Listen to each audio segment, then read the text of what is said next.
Kelihatan Sunday. Oh ini deh, aku bodo amat lah.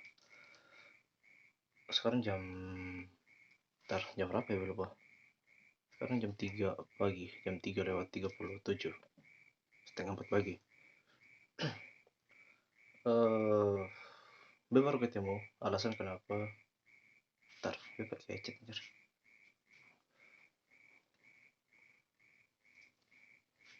Gue baru ketemu alasan kenapa munculnya kesalahan persepsi. Ya semoga benar ya, karena klaimnya kesalahan persepsi dalam penelitian terdahulu. Semua penelitian dahulu dalam penggunaan frekuensi simbolik dan sistem fantasi. Semoga benar ya. Kalau becek semua tujuan yang ingin dicapai dari semua penelitian terdahulu, udah punya tujuan tuh gini. Rata-rata di tujuan kedua itu pertama deh. Tujuan pertamanya adalah satu atau dua, bodo amat lah. Ada satu tujuan di situ, di mana konvergensi simbolik analisis, untuk mengetahui konvergensi simbolik atau analisis mendeskripsikan, bodo amat lah, yang membentuk kohesivitas. Jadi premisnya mereka, kohesivitas itu cuman didapat dari konvergensi simbolik, dan analisis tema fantasi hanya membantu untuk mendeskripsikan konvergensi simbolik tadi yang mencapai kohesivitas. Nah ini yang itu bakalan apa ya, bakalan rubah lah. Nanti sini diterangkan kesalahan berpikirnya kalau pakai proposisi itu. Sekarang gini, konvergensi simbolik atau konvergensi simbolik itu sebenarnya adalah penyatuan. Gampangnya disebut penyatuan. Penyatuan dari apa? Premisnya adalah masing-masing orang itu datang dengan simbol atau dunianya sendiri-sendiri. Ini masing-masing orang datang dengan simbolnya sendiri, lalu mengalami penyatuan konvergensi simbolik, maka membentuklah kohesivitas. Itu premis yang mereka percaya, dan itu premis yang dipakai oleh penelitian terdahulu, yaitu konvergensi simbolik membentuk kohesivitas. Apa konvergensi simboliknya nanti dipikirkan pakai sistem fantasi. Tapi kita coba kita ikuti alur logikanya. Sekarang simbol dari konvergensi simbolik tadi, misalnya sama simbol, ada salah satu tema fantasi yang akan berkembang di breakdown dalam tema, dalam rantai, dalam tipe, dan dalam visi retoris. Sekarang dari rata-rata hasil konvergensi simbolik yang mereka dapat, rata-rata dua hasilnya adalah inside joke dan analogi. Behon ambil salah satu, ambil dua lah. Kita ambil simbol yang dari sini. Ini adalah inside jokes atau analogi yang cuman mereka mengerti atau internal. Jadi ini sudah terbentuk, baru dibackground dalam tema fantasi sampai visi retoris. Oke, ikuti itu logika.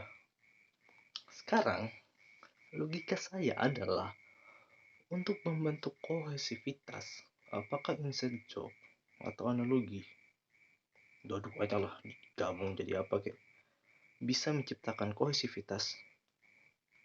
Oke, sangat bisa. Sekarang yang paling penting, mereka lupa sesuatu, bahwa dalam penelitian atau dalam proses penyatuan nih, dari masing-masing orang punya simbol, punya pengalaman sendiri, terus mengalami penyatuan jadi satu kan. Oke, sekarang mengalami penyatuan ini karena apa? Itu yang orang sering-sering sangat lupa. Apa atau mengapa mereka mau melakukan penyatuan atau mau berkumpul lah? Kalau misalnya Oke, beta tapi kok tidak punya logika. Inside joke atau analogi, dia menjadi salah satu bagian dalam membentuk kohesivitas, yaitu masuk dalam tema fantasi. Salah satu tema fantasinya inside joke. Ambil inside joke-nya apa? Babi merah. Entah apa itu artinya. Sekarang, babi merah itu terbentuk menjadi rantai dalam sebuah pertemuan, lalu eh, di saling nyambung, ya rantai fantasi gitu ya, tahu sifat rantai. Lalu dia berubah menjadi tipe, jadi dalam kondisi yang berbeda, token yang berbeda dipakai. Sekarang, visir terus dari babi merah apa anjing? Gak akan pernah lu sampai visir turis kalau lu punya premis cuma datang dari inside joke atau analogi semata. Visir, memangnya lu mau sebarkan inside joke atau analogi lu ke masyarakat luar soal babi merah itu apa dalam pengertian kelompok lu? Orang luar peduli apa aja? Kecuali kita balik premisnya soal pengertian kohesivitas. Kita balik alurnya menggunakan dia punya alur ya. Dia punya alur terusnya gampang. Dia ada tema fantasi. Gak, sebelum tema fantasi itu ada satu dulu. Ada kohesivitas. Jadi mana yang hapus?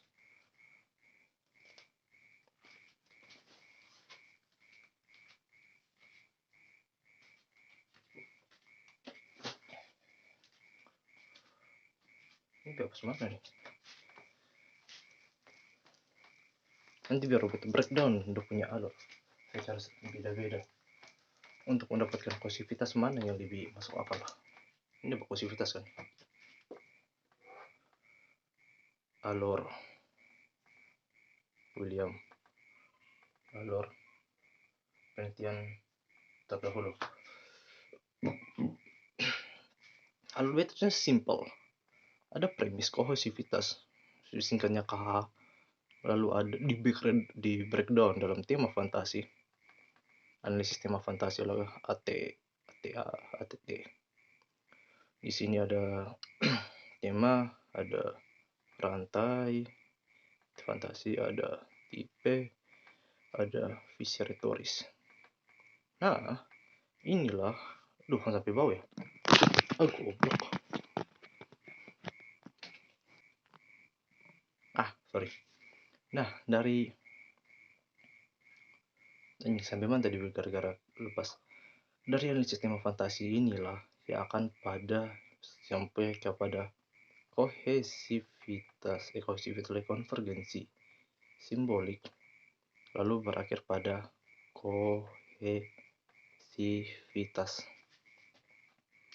Kita ambil contoh. Kalau dalam penelitian sih bisa ketemu, tapi kita coba ambil contoh yang lain.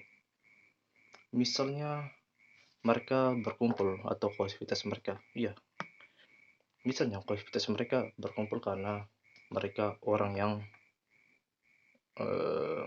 sama-sama botak. Oke, jadi ini perkumpulan orang botak. Kohesivitasnya karena mereka sama-sama botak, jadi mereka berkumpul. Oke. Sekarang misalnya tema fantasi yang terbentuk dalam perkumpulan mereka itu apa ya, tema fantasi terbentuk dalam perkumpulan mereka, perkumpulan orang botak apa ya tema fantasi, misalnya sampo yang bagus atau gaya rambut yang bagus. Gaya atau style botak yang bagus, terus terus berkembang menjadi rantai fantasi, dibicarakan satu bicara gaya, satu lagi tambah dia punya lagu di tema yang berbeda, terus sampai visi yang berubah sampai ke visi retorisnya. Mungkin mereka buat satu pakem atau satu model gaya baru, gaya botak, terus mereka bilang botak itu keren, hashtag botak itu keren, terus disebarkan ke masyarakat luas bawah, semua masyarakat harus botak. Gitulah, anggap boleh punya premisnya gitu. Sekarang dari visi retoris tadi baru lu bisa simpulkan, atau jangan sampai visi retoris, sampai TV fantasi tadi baru lu bisa dapat gambaran bagaimana konvergensi simboliknya dari simbol-simbol yang tadi di tema fantasi dan visi retoris semua, terkhususnya visi retoris. Baru lu bisa dapat gambaran Konvergensi simbolik ini kan cuma dua, verbal dan non verbal. Baru lu bisa gambaran, entah itu ini inside joke. Jadi insight-nya jelas, inside joke-nya tuh jelas.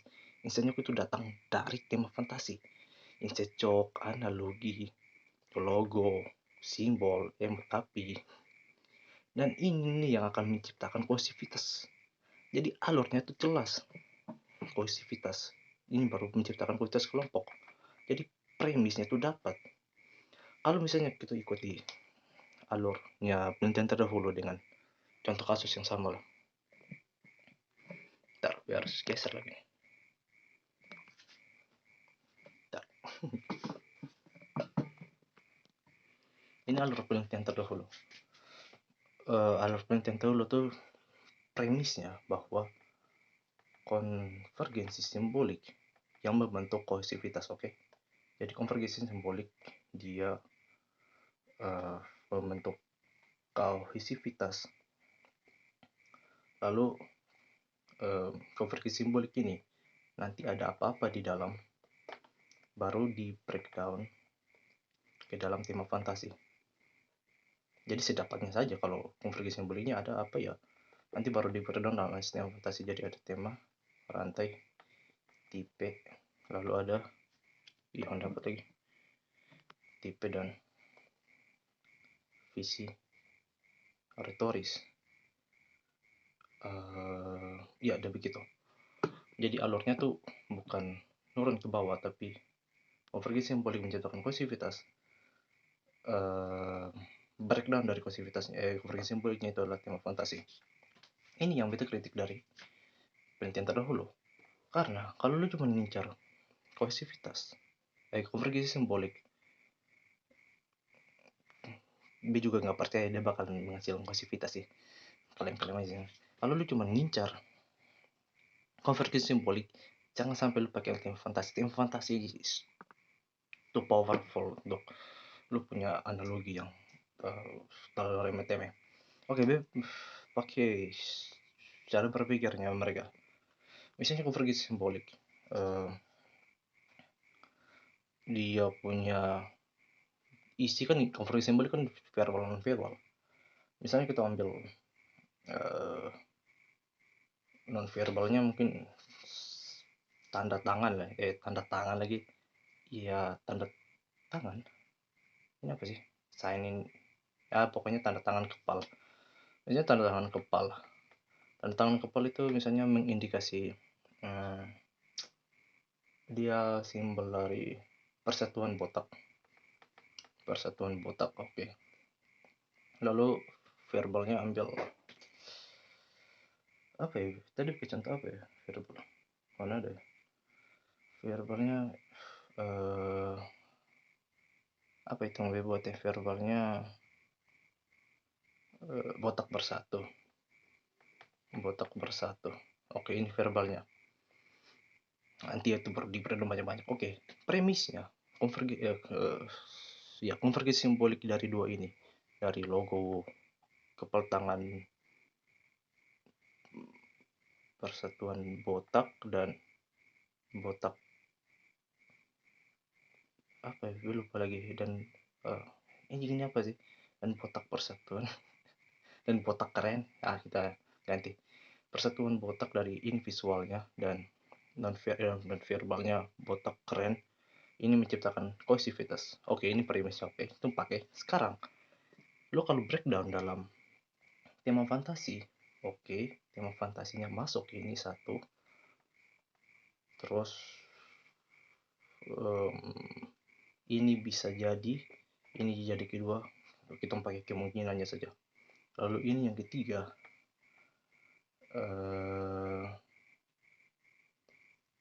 sekarang ini yang ke sekarang masalah terakhirnya, visi retoris.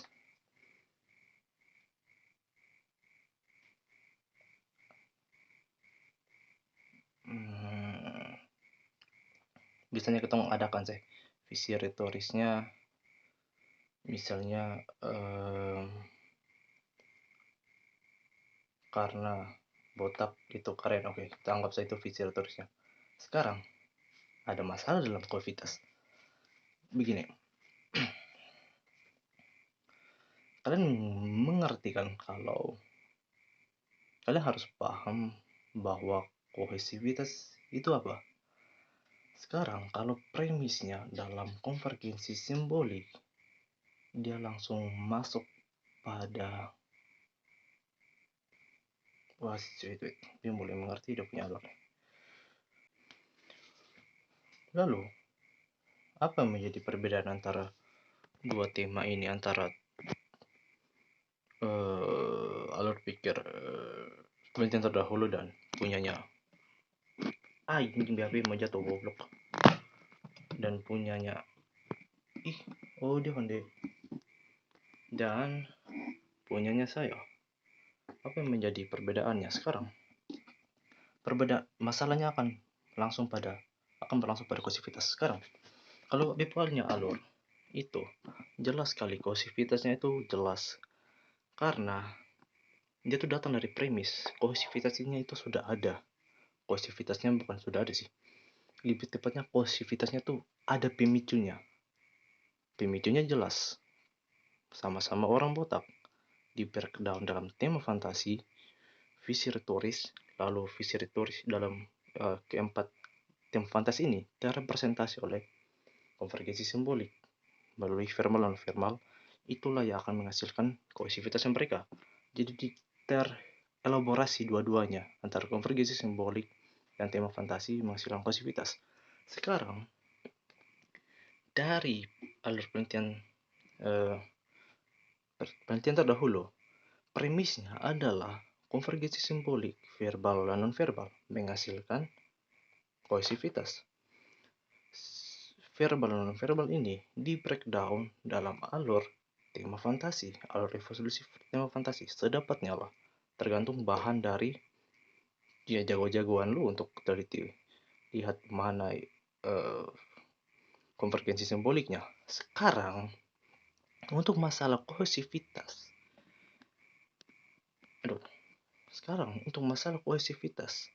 kalau kita jelas mereka semua mau berkumpul, mau bergabung, mau melakukan penyatuan karena mereka sama-sama botak, jelas dari awal. Sekarang apa yang membuat mereka yang punya simbol ini, punya verbal ini, punya analogi, tadi analogi apa ya, lupa lagi, botak keren, atau punya sign hand kepal yang artinya persatuan, kenapa mereka mau berkumpul? Itu yang kurang di breakdown dalam, kalau misalnya pakai alur ini ya, kohesivitasnya itu, karena ini dia cuma akan membenarkan adanya kohesivitas, tapi tidak di breakdown apa kohesivitasnya dan mengapa mereka mau membentuk konvergensi simbolik ini, mengapa, karena dia tuh langsung di breakdown ke dalam konvergensi simboliknya ini. Tapi apa dan mengapa dari konvergensi, apa dan mengapa dari sign in ini muncul, atau apa dan mengapa dari analogi atau inside joke botak keren itu muncul, ya apa itu yang kurang. Tapi bisa terima kalau di breakdown dalam latar belakang, seharusnya itu bisa di breakdown dalam latar belakang. Tapi jadi sayang sekali tema fantasinya, karena tema fantasinya cuman membreakdown data yang seadar kadarnya, bahkan apa dan mengapanya saja tidak jelas. Seharusnya kalau premis lu cuman konvergensi simbolik menghasilkan kohesivitas, ya sudah breakdown gitu aja, jangan pakai tema fantasi. Tema fantasi ini akan sangat cocok kalau lu alurnya seperti ini, BAP mau jatuh bodoh amat lu pegang. Kalau tema fantasi akan sangat cocok kalau lu breakdown analisis tema fantasinya kayak gini, bukan apa bebung kesimpulan akhirnya gitu saya. Jadi penggunaan analisis tema fantasi lebih cocoknya alurnya mulai dari tema fantasi, konvergensi simbolik, kohesivitas. Kalau lu cuma mau teliti soal simbol verbal non verbal, ya sudah pakai konvergensi simbol saja untuk teliti kohesivitasnya, yang pakai analisis tema fantasi, karena lu cuma akan pakai alat yang bagus untuk mengolah data yang tolol, data yang apa dan mengapanya saja dalam proses pencariannya tidak ada. Ini bisa contohnya begini, biar jangan seolah-olah skeptis orang. Misalnya emot api, ini penelitiannya Fania nih. Emot api itu memberikan semangat. Sekarang semangat apa? Emot api itu datang dari apa? Oke, apanya semangat. Terus mengapa semangat? Karena sama-sama anggota gitu. Terus sekarang kalau sama-sama anggota, kenapa mereka mau bergabung ke dalam anggota tersebut?